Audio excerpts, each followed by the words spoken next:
Olá, turminha do bem. Deus abençoe a você, a sua vida, a sua família, sua saúde, né? Venho aqui para compartilhar mais uma vez, acredito eu, algo edificante para a sua vida. O cenário aqui é esse aí que vocês estão vendo, rústico. Por quê? Porque todas as vezes que estou eu fazendo meu devocional, como agora mesmo, lendo um livro aqui de Luciano Subirá, pastor Luciano Subirá, ao mesmo tempo eu aproveito esses momentos de oração, esses momentos de meditação, para deixar sempre uma palavra de Deus para o vosso coração, tá certo? Estou aqui acompanhado com a minha Bíblia, outros livros e etc. E eu gostaria aqui de fazer um resumo, na verdade,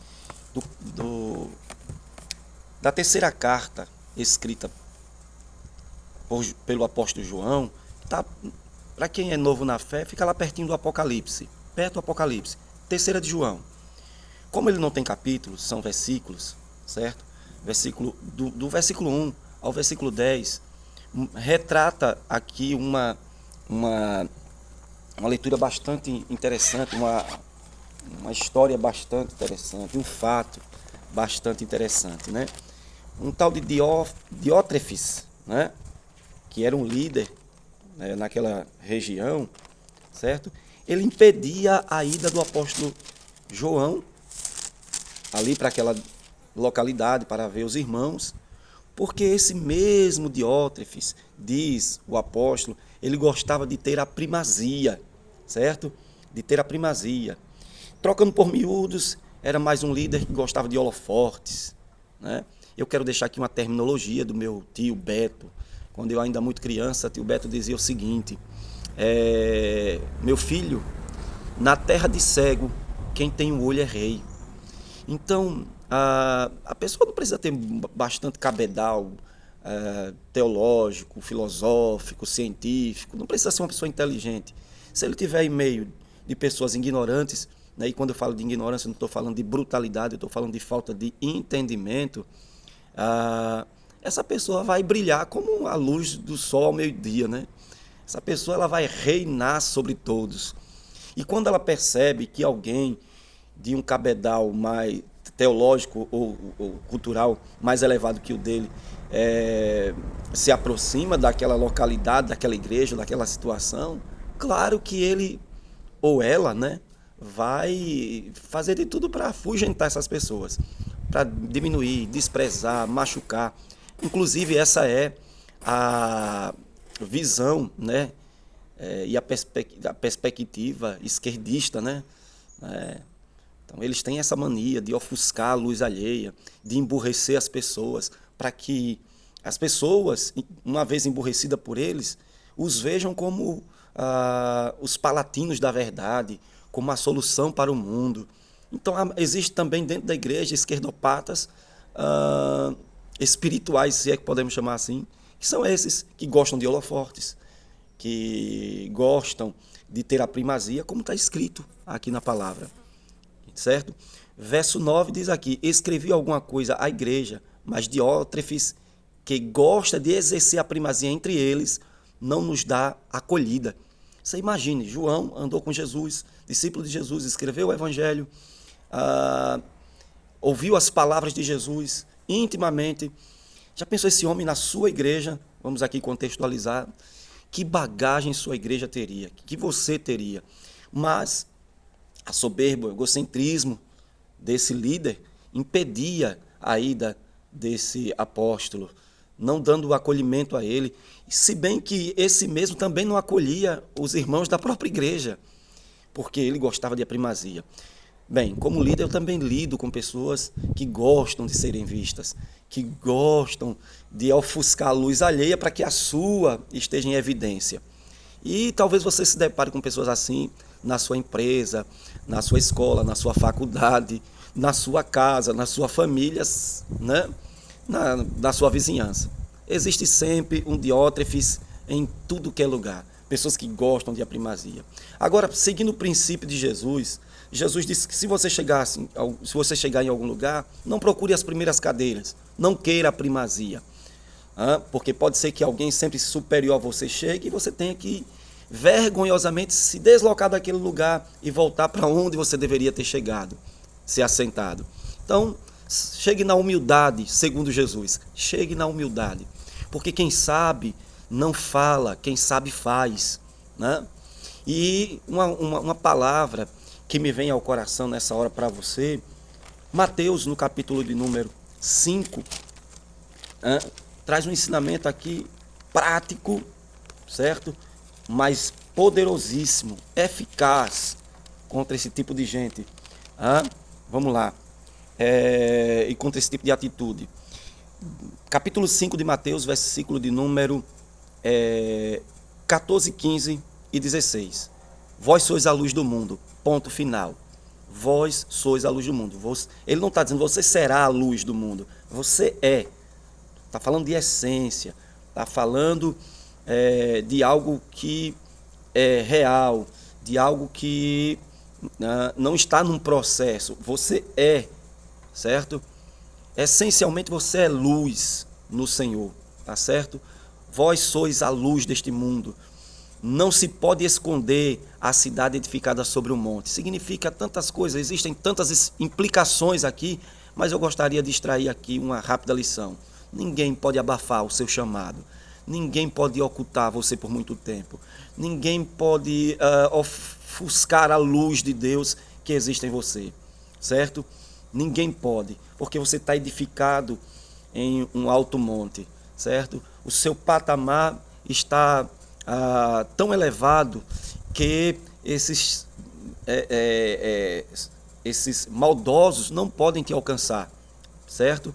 Não podem abafar você, não podem ocultar você. E aí a gente vê na história da Bíblia, a gente vê na história da humanidade, pessoas que foram de certa forma coagidos para que eles não brilhassem, mas de alguma forma a luz sempre vence as trevas. E aí o que nós vemos aqui é a história, por exemplo, de José. Tentaram abafar José, jogaram num calabouço, mas aí a luz brilhou, certo? José estava edificado sobre um alto monte, certo? José tinha conhecimento da parte de Deus, tinha vida com Deus, tinha a bênção de Deus, e você também tem isso na sua vida. Alá, vassou, menerrai. Você tem a bênção de Deus sobre você.